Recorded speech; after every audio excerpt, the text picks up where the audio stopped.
एकलव्य की गुरु भक्ति। आचार्य द्रोण राजकुमारों को धनुर्विद्या की विधिवत शिक्षा प्रदान करने लगे।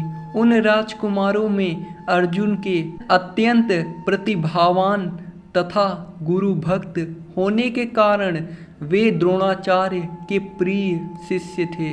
द्रोणाचार्य का अपने पुत्र अश्वत्थामा पर भी विशेष अनुराग था, इसलिए धनुर्विद्या में वे भी सभी राजकुमारों में अग्रणी थे। किंतु अर्जुन अश्वत्थामा से भी अधिक प्रतिभावान थे।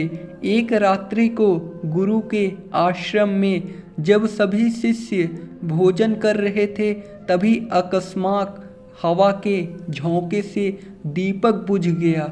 अर्जुन ने देखा अंधकार हो जाने पर भी भोजन के कौर को हाथ मुंह तक ले जाता है। इस घटना से उन्हें यह समझ में आया कि निशाना लगाने के लिए प्रकाश से अधिक अभ्यास की आवश्यकता है और वे रात्रि के अंधकार में निशाना लगाने का अभ्यास करना आरंभ कर दिया।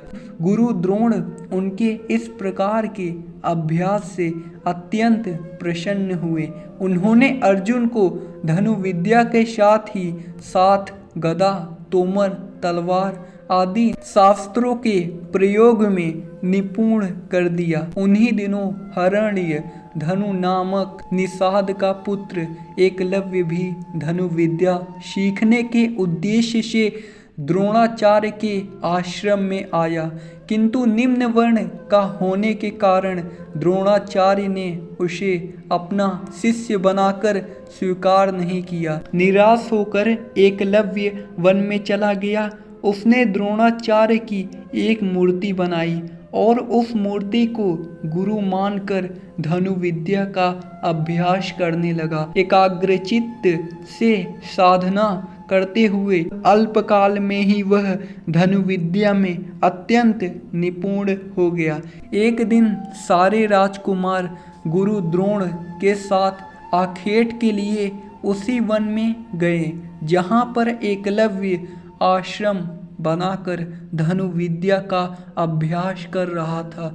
राजकुमारों का कुत्ता भटक कर एकलव्य के आश्रम में जा पहुंचा।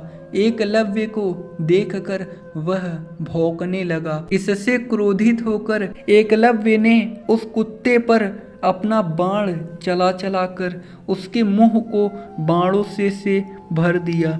एकलव्य ने इस कौशल से बाण चलाने थे कि कुत्ते को किसी प्रकार की चोट नहीं लगी, किंतु बाणों से बिंध जाने के कारण उसका भौंकना बंद हो गया। कुत्ते के लौटने पर जब अर्जुन ने धनुर्विद्या के उस कौशल को देखा तो वे द्रोणाचार्य से बोले, हे गुरुदेव, इस कुत्ते के मुंह में जिस कौशल से बाण चलाए गए हैं उससे तो प्रतीत होता है कि यहाँ पर कोई मुझसे भी बड़ा धनुर्धर रहता है। अपने सभी शिष्यों को लेकर द्रोणाचार्य एकलव्य के पास पहुँचे और पूछे, हे वत्स, क्या ये बाण तुम्ही ने चलाया है?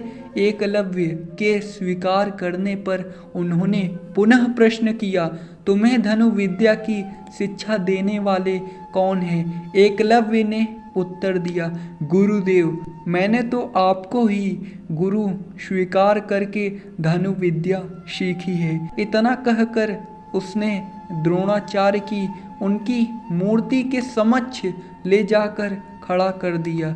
द्रोणाचार्य नहीं चाहते थे कि कोई अर्जुन से बड़ा धनुर्धारी बन पाए। वे एकलव्य से बोले, यदि मैं तुम्हारा गुरु हूँ तो तुम्हें मुझको गुरु दक्षिणा देनी होगी। गुरुदेव, गुरु दक्षिणा के रूप में आप जो भी मांगेंगे मैं देने के लिए तैयार हूँ। इस पर द्रोणाचार्य ने एकलव्य से गुरु दक्षिणा के रूप में उसके दाहिने हाथ के अंगूठे की मांग की। एकलव्य ने सहर्ष अपना अंगूठा दे दिया। इस प्रकार एकलव्य अपने हाथ से धनुष चलाने में असमर्थ हो गया तो अपने पैरों से धनुष चलाने का अभ्यास करना आरंभ कर दिया।